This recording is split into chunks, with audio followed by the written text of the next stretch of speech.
سورہ جاسیہ ہے. اس سورت کے آخر میں اللہ تعالیٰ نے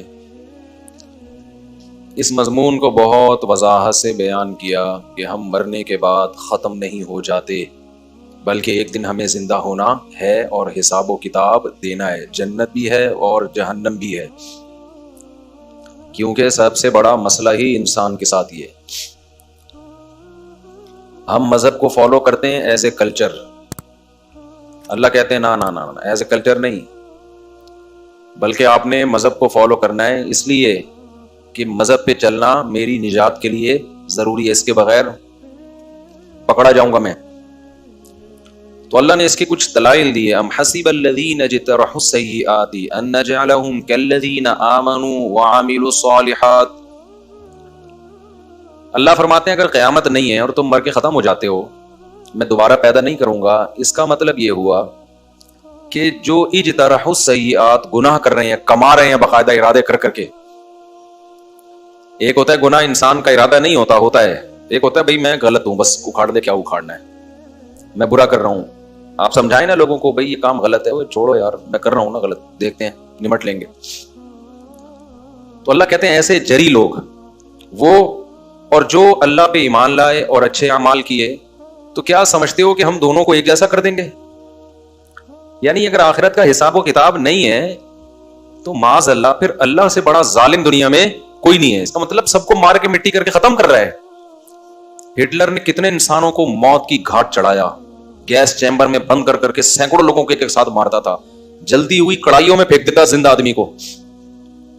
اس کا انجام کیا ہوا؟ ایک گولی اس نے یہاں ماری، ختم. تو کیا یہ سزا مل گئی اس کو؟ وہ تو ویسے ہی مرنا تھا تھوڑے دنوں میں اس نے. یعنی خدا پہ کتنا بڑا الزام ہے.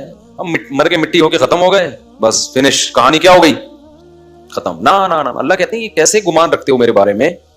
سواء محیاہم ومماتہم، کہ جیسے تمہاری زندگی ایک جیسی ہے موت بھی ایک جیسی ہوگی. ایسا نہیں ہو سکتا، زندگی تو ایک ہی جیسی ہے نا سب کی. آپ اچھا کرو برا کرو، ملتا کس کا ہے؟ نصیب کا. بعض دفعہ برے کو زیادہ مل رہا ہے، اچھے کو کم مل رہا ہے، ایماندار کو کم مل رہا ہے، بے ایمان کو زیادہ. لوگ کہتے ہیں لیکن عزت تو جاتی ہے نا بے ایمانی سے، پیسہ تو آ جاتا ہے. او بھائی کس خوش فہمی میں ہو؟ بعض دفعہ ایماندار بے عزت ہو جاتا ہے اور بے ایمان تباہ کی ترقی کرتا ہے. وہ ایمانداری پہ تغیریں کر رہا ہوتا ہے. ایسا ہوتا کہ نہیں ہوتا؟ ہم دیکھ رہے ہیں بے ایمان لوگ موٹیویشنل اسپیکر بنے ہوئے ہوتے ہیں اور ایمانداری کے فضائل سنا رہے ہوتے ہیں. بے حیا عورتیں حیا پہ مضمون لکھ رہی ہوتی ہیں. ماں باپ کو اولڈ ہاؤس میں جمع کرنے والے بوڑھوں کے حقوق پر قانون سازی کر رہے ہوتے ہیں. تہذیب جن کی زندگیوں سے ختم ہو گئی وہ تہذیب کے ٹھیکے دار بنے ہوتے ہیں. لوگ کہتے ہیں تہذیب سیکھنی ہے تو کس سے سیکھو؟ ان سے. دنیا میرے بھائی انصاف کی جگہ نہیں ہے. یہاں جس کی لاٹھی اس کی بھینس. کیسے کیسے اچھے لوگوں پہ الزام لگ جاتے ہیں، وہ بدنام ہو جاتے ہیں، برے لوگ بری ہو جاتے ہیں. تو دنیا میں تو بعض دفعہ عزت ملتی ہے بے عزت لوگوں کو، اور عزت دار لوگ بے عزت ہو جاتے ہیں. تو اسی بات کو اللہ قرآن میں بیان کر رہا ہے کہ انسان تجھے ہو گیا ہے. تو کہہ رہے کہ جی ڈارون نے چونکہ نہیں کہا کہ موت کے بعد زندگی ہے، سائنسدان نہیں کہہ رہے، امریکہ نہیں کہہ رہے، جاپان کے سائنٹسٹ نہیں کہہ رہے، فرانس کے سائنسدان نہیں کہہ رہے، یونیورسٹیوں کے جو پروفیسر تو پڑھے لکھے. یہ بات کہہ کون رہا ہے؟ مولوی کہہ رہا ہے، جس کو نہ 2 کا ٹیبل آتا ہے نہ 4 کا پہاڑ آتا ہے. یہ کون سمجھا رہا ہے ہمیں؟ مولوی، جو نہ یونیورسٹی سے فارغ ہے، نہ ڈاکٹر ہے، نہ انجینئر ہے، نہ سائنٹسٹ ہے. وہ کہہ رہا ہے بھائی قبر کا کیا ہوگا؟ عذاب ہوگا. فرعون کو صبح شام جلایا جاتا ہے. سائنس کہے گی تو مانیں گے ہم، سائنس کہے گی تو مانیں گے ہم. تو اللہ بتا رہا ہے کہ جس چیز کو تم نے سائنس سمجھا ہوا ہے نا وہ حرف آخر نہیں ہے. تو یہاں اللہ نے بتایا ام حسب الذین اجترحوا السیئات ان نجعلهم کالذین آمنوا وعملوا الصالحات. جو اچھے لوگ ہیں ہم بروں کو ان جیسا کر دیں گے، ایسا نہیں ہوگا. ساء ما یحکمون. ساء کا لفظ عربی میں تعجب کے اظہار کے لیے ہوتا ہے. جب آپ کو کسی بات پہ تعجب ہو تو یا تو وہ اچھی بات ہوگی یا وہ بری بات ہوگی. اچھی بات پہ انگلش میں کہتے ہیں ویل ڈن، اردو میں کہتے ہیں ہٹو بچو.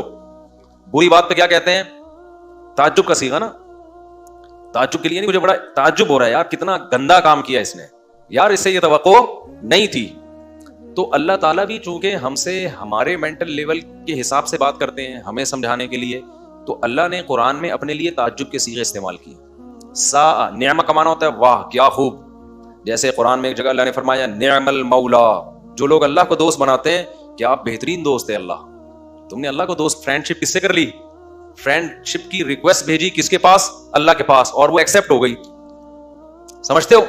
تو اللہ فرماتے کیا بہترین دوست بنا لیا بھائی تم نے, خود اللہ اپنی تعریف کر رہا ہے, کیا بہترین دوست بنا لیا, جو ساری کائنات کو بنانے والا ہے اس سے کیا کر لی تم نے, دوستی. اور سمجھ لو اللہ سے دوستی دعاؤں کے ذریعے ہوتی ہے. سمجھتا ہے کہ نہیں سمجھتا؟ جب انسان دعا میں اللہ سے بات کرتا ہے نا, اس سے جتنا اللہ کا قرب نصیب ہوتا ہے اس کے علاوہ کسی اور چیز سے نہیں ہوتا. کنیکشن دعا کے ذریعے بحال ہوتا ہے, پھر اس کنیکشن کے بحال ہونے کے بعد کچھ کام اس کنیکشن کو برقرار رکھنے کے لیے کیے جاتے ہیں. اس میں نماز ہے, تلاوت ہے, صدقات و خیرات ہے, قربانی ہے, پیسہ نکال کے انسان خرچ کرے اور یہ دکھائے کہ اللہ میں تیری دوستی میں مخلص ہوں. ایسا نہیں ہوں کہ زبان سے دوستی کے دعوے کروں اور تیرے لیے کوئی قربانی دینے کے لیے تیار نہ ہوں. آج دنیا میں سب سے زیادہ عزیز چیز انسان کو مال ہے, حتیٰ کہ صحت سے بھی زیادہ عزیز کیا ہے, پیسہ. اس لیے میرے بھائی جب تک یہ روکڑا اللہ کے لیے خرچ نہیں کرو گے نا, اللہ آپ کی محبت اور ایمان پہ یقین نہیں کرے گا. اس لیے صحابہ نے سب سے زیادہ فوکس پیسے کو کیا ہوا تھا, پیسہ خرچ کرو. سمجھتے ہو کہ نہیں سمجھتے؟ تو اللہ نے فرمایا ایسا کیسے ہو سکتا ہے, ساء ما یحکمون, اگر تم یہ سمجھتے ہو کہ آخرت نہیں ہے تو اس کا مطلب ہم اچھے بروں کو مار کے برابر کر دیتے ہیں, ہم انصاف نہیں کرتے. ساء یہ تعجب, کتنا برا ہے وہ فیصلہ, یحکمون جو تم میرے بارے میں کر رہے ہو, مجھے کہہ رہے ہو کہ بس ایسے ہی بنا دی اس نے, یہ نہیں ہو سکتا. آگے اللہ تعالیٰ فرماتے ہیں خلق اللہ السماوات والارض بالحق, اے اللہ تو پیغمبروں کے ذریعے تو یہ بات ہمیں سمجھا رہا ہے کہ قیامت قائم ہوگی, حساب و کتاب کا ایک دن متعین ہے. تو اس کائنات میں تو نے ایسی کوئی دلیل کیوں پیدا نہیں کی جس سے کائنات کو دیکھ کے ہمیں پتہ چل جائے کہ یہ کائنات کسی مقصد کے لیے پیدا ہوئی ہے؟ تو اللہ نے اس کا جواب دیا کہ دیکھو خلق اللہ السماوات والارض بالحق, آسمانوں اور زمین کو اللہ نے بیکار پیدا نہیں کیا ہے, کوئی مقصد ہے. اگر ہم موت کے بعد زندگی نہ ماننے, اس کا مطلب یہ بس ایسے ہی چل رہا ہے, ایک دن آئے گا سب کیا ہو جائے گا, ختم. تو کیا نتیجہ, رزلٹ کیا ہوا اس کا؟ کوئی رزلٹ نکلا؟ کچھ بھی نہیں, بس ختم. اللہ نے بنایا تھا, ختم. تو اللہ کہتے ہیں تم ایسا بیکار کام نہیں کرتے, جو خالق ہے وہ ایسے ہی بیکار کام کیوں کر دے گا؟ وَلِتُجْزَىٰ كُلُّ نَفْسٍ بِمَا كَسَبَتْ, اللہ کہتے ہیں ہم نے اس لیے بنایا ہے تاکہ یہاں ہر شخص کو اس کے کیے کا بدلہ دیا جائے. تو یہ کائنات تو بنائی گئی ہے کسی مقصد کے لیے, وہ مقصد قرآن انہی میں پچھلی آیتوں میں بیان کیا. وہ مقصد کیا ہے؟ وہ سورہ جاسیہ کی آیت نمبر 13 میں بیان کیا. یہ آیت یاد کر لیں. وہ کیا بیان کیا؟ وَسَخَّرَ لَكُم مَّا فِي السَّمَاوَاتِ وَمَا فِي الْأَرْضِ, جو کچھ آسمانوں میں ہے اور جو کچھ زمینوں میں ہے, سخرا اللہ نے مسخر کر دیا ہے, لکم تمہارے. اس میں دو چیزیں پتہ چل گئیں, دو دعوے کیے اللہ نے, بلکہ تین دعوے. ایک یہ کائنات کی جو ہر چیز ہمارے تابع ہے نا, یہ آٹومیٹیکلی نہیں ہوئی ہے, اتفاق سے نہیں ہو گئی ہے, کیونکہ اتفاق سے ایک ذہین دماغ پیدا ہو گیا تھا تو اس نے کائنات کو مسخر کرنا شروع کر دیا. اتفاق سے انسان نے بیل کو کھونٹے سے باندھ دیا, حالانکہ طاقت دیکھو تو بیل کو چاہیے کہ انسان کو کھونٹے سے باندھے. وہ طاقت کس میں زیادہ ہے؟ بیل میں ہے نا. سائنسدان تو کہتے ہیں یار آٹومیٹیکلی اتفاق سے, چونکہ انسان ارتقاء کے آخری درجے تک پہنچ گیا, بندر ذرا پیچھے رہ گیا, بندر پیچھے رہ گیا. ہم تھوڑا کروڑوں سال کے بعد دم غائب ہوتے ہوتے ہم انسان بن گئے. تو اب چونکہ ہم ذہین زیادہ ہیں تو ہم بندروں کو مسخر کر لیتے ہیں, شیر کو پنجرے میں ڈال لیتے ہیں, اور ہم زمین سے باہر نکل کے چاند پہ پہنچنے کی باتیں اور مریخ پہ پہنچنے کی باتیں کر رہے ہیں. ایکچولی یہ اتفاق سے جو دماغ ہمارا ایسا بنا ہے نا, ایکچولی یہ اس کی وجہ سے ہو رہا ہے. سمجھ رہے ہو؟ قرآن کیا کہہ رہے ہیں؟ نا, یہ آٹومیٹیکلی, یہ ایکچولی نہیں ہو رہا. یہ کون کر رہا ہے؟ یہ کوئی ذات ہے جس نے ان سب چیزوں کو تمہارا فرما بردار بنا دیا ہے. دیکھو یہاں ایک بڑا ٹیکنیکل فالٹ کرتے ہیں جو ملحد لوگ ہیں نا, وہ کہتے ہیں چونکہ سورج کی روشنی زمین پہ پڑتی ہے, چونکہ آسمان سے بارش برستی ہے, چونکہ کھاد اور مٹی پانی کے ملاپ سے نائٹروجن پیدا ہوتی ہے, اس لیے پودے پیدا ہو جاتے ہیں, اس لیے انسان بھی پیدا ہو گیا, اس لیے ایک سیل پیدا ہو گیا اور اتفاق سے یہ ہو گیا. حالانکہ پروسیس الٹا ہے. دوبارہ بتاؤں کیا کہنا چاہ رہا ہوں. جب ان سے بولو نا یار یہ انسان جو ہے, جب ہم پیدا ہوتے ہیں ماں کی چھاتیوں میں دودھ آ جاتا ہے, بالکل ٹائم پہ آیا کہ نہیں آیا؟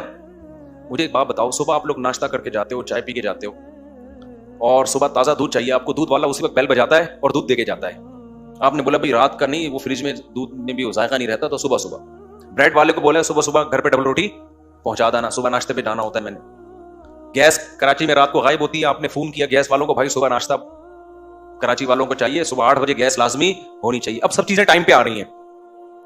اب اس میں دو قسم کے لوگ پیدا ہو جائیں گے. ایک کہیں گے کہ چونکہ گیس صبح آتی ہے 8 بجے, چونکہ دودھ والا بھی صبح ہی آتا ہے, چونکہ بریڈ والا بھی صبح آتا ہے, اس لیے صاحب ناشتہ بھی کیا کرتے ہیں؟ صبح کو کرتے ہیں. اگر یہ چیزیں دوپہر کو آتی تو صاحب کا ناشتہ کیا ہوتا؟ دوپہر کو ہوتا. عقل مند کہے گا نہیں میرے بھائی, اصل میں انہوں نے جانا صبح 8 بجے ہوتا ہے، اس لیے ناشتے کا انتظام بھی ان کے لیے صبح 8 بجے کیا گیا ہے. ضرورت ان کی صبح 8 بجے کی تھی، لہذا ان کے لیے جو چیزیں مہیا کی جا رہی ہیں وہ بھی صبح 8 بجے. جو پہلا فریق تھا نا، تھوڑی پیچیدہ باتیں ہو رہی ہیں، تھوڑا سا سگنل بحال رہیں گے تو بات سمجھ میں آئے گی. پہلا فریق یہ کہنا چاہ رہا تھا کہ اس کے لیے کوئی انتظام کر نہیں رہا، یہ آٹومیٹیکلی انتظام ہو رہا ہے. بریڈ آ جاتی ہے، بندہ نظر نہیں آتا، دیوار سے کوئی بریڈ پھینک کے چلا جاتا ہے. انڈوں کا کریٹ آتا ہے، دیوار پہ رکھ کے چلا جاتا ہے. صبح صبح دودھ آتا ہے، چائے آتی ہے، وغیرہ وغیرہ، ناشتہ لگ جاتا ہے. عقل مند کہے گا یار یہ ساری چیزیں، پہلے میں بے وقوف بتا دوں بے وقوف کیا کہے گا. بے وقوف کہہ رہا ہے کہ ایکچولی یہ چونکہ یہ سب خود بخود ہو رہا ہے. یہ سب کیا ہو رہا ہے؟ ایک سسٹم ہے، اس سسٹم کے تحت یہ خود بخود ہو رہا ہے. ہم کہیں گے یار سسٹم کو اتنی عقل کہاں سے آ گئی کہ سسٹم نے اپنے آپ کو مینج بندے کے حساب سے کر لیا ہے. تو وہ بے وقوف کہتا ہے اصل میں سسٹم نے اپنے آپ کو بندے کے حساب سے نہیں، سسٹم پہلے بنا ہوا تھا، بندہ اس کے حساب سے کیا ہو گیا ہے؟ ایڈجسٹ ہو گیا ہے. عقل مند کہے گا خدا کی قسم اس سے بڑا جھوٹ دنیا میں کوئی نہیں ہے کہ سسٹم اتنا خوبصورت پہلے سے بنا ہوا ہو. اس کو پتا ہو کہ کم وقت صبح 8 بجے ہی ٹائم ہوتا ہے آفس جانے کا. سسٹم کو پہلے سے پتا ہے کہ بچہ پیدا ہوگا تو ماں کی چھاتیوں میں دودھ آئے گا. اب سائنسدان کیا کہیں گے جو خدا کے منکر ہیں؟ کہہ رہے ہیں ایکچولی چونکہ ماں کی چھاتیوں میں دودھ آ جاتا ہے اس لیے بچوں کو بھوک اسی وقت لگتی ہے. پاگل ہو گئے ہو یار. میں یہ اس لیے عرض کر رہا ہوں کہ یہ نظریے جہنم کی آگ کا ایندھن بنائیں گے. ایندھن، اس میں نوبل انعام تو شاید مل جائے آپ کو. یونیورسٹیوں میں نظریہ ارتقاء اور ریولوشن کو پیش کر کے شاید کوئی 100 میں سے 100 نمبر مل جائیں. آخرت میں خدا ایسی کی تیسی کر دے گا. اب ملحد بھی یہاں یہی کام کر رہے ہیں. ہم جب کہتے ہیں نا یار یہ انسان جب پیدا ہوتا ہے ماں کی چھاتیوں میں اسی وقت دودھ آتا ہے، دودھ بھی ایسا خاندانی کہ اس سے بہتر دودھ ہو نہیں سکتا، اب تک ایجاد نہیں ہو سکا اس سے بہتر دودھ. پھر آسمان سے بارشیں برس رہی ہیں، زمین کا سینہ پھٹتا ہے اور تناور درخت پیدا ہوتا ہے، کیا کیا کھانے کو ملتا ہے جس سے ہم زندہ ہیں. اگر یہ چیزیں ختم ہو جائیں، آکسیجن ہے 23%، وہ زیادہ کم ہو تو نقصان. ہر چیز بڑی بیلنس ہے. اس کا مطلب کوئی پیدا کرنے والا ہے. تو ملحد اور ایتھیسٹ کیا کہے گا؟ اصل میں ہر چیز بیلنس تھی تو اس لیے ہم پیدا ہو گئے. نہیں یہی بات سمجھ لو. ہر چیز پہلے سے کیا تھی؟ بیلنس تھی تو اس لیے ہم پیدا ہو گئے. نہیں بھائی خدا کی قسم ایسا نہیں ہو سکتا، ایسا نہیں ہو سکتا. یہ ایسا ہی ہے جیسے شادی ہال اتفاق سے دولہا دلہن کو خالی نظر آیا تو وہ اسی میں چلے گئے. اب کوئی یہ کہہ رہا ہے کہ یار یہ شادی ہال آپ نے کیسے ارینج کیا؟ آج کل تو شادی ہالوں پہ فرض کر لو پابندی ہے. کہیں گے پابندی تو ہے لیکن یہ کھلا ہوا تھا تو ہم یہاں چلے گئے. ایسا تھوڑی ہوتا ہے. جب اتنی بدنظمی اتنے چھوٹے سے کام میں نہیں ہوتی تو اتنے بڑے بڑے کام. پھر یہ دانت ادھر کیوں آ کے لگ گئے میرے منہ میں چبانے کے لیے؟ بولو نا. ایوالو ہوا وہ سیل چھوٹا سا، ترقی کرتے کرتے ایسا مزیدار بن گیا کروڑوں اربوں سال میں کہ دانت کہاں کے فٹ ہو گئے؟ منہ میں کے فٹ ہوئے ہیں، ہاتھوں میں فٹ نہیں ہوئے. 2 کیمرے آ کے آپ کی کھوپڑی میں فٹ ہو گئے. یار یہ فٹے منہ میں کہتا ہوں. یہ ایسے فٹ ہونے پر بھی کوئی کہتا ہے نا کہ یہ خود ہی فٹ ہو رہے ہیں، تو ایسے فٹ بولنے والے کا فٹے منہ. یہی باتیں میرے بھائی ہم اپنے انداز میں کر رہے ہیں اور قرآن اپنے انداز میں کر رہے ہیں. قرآن کہہ رہا ہے یہ خود بخود نہیں ہے، یہ سب کسی نے بنایا.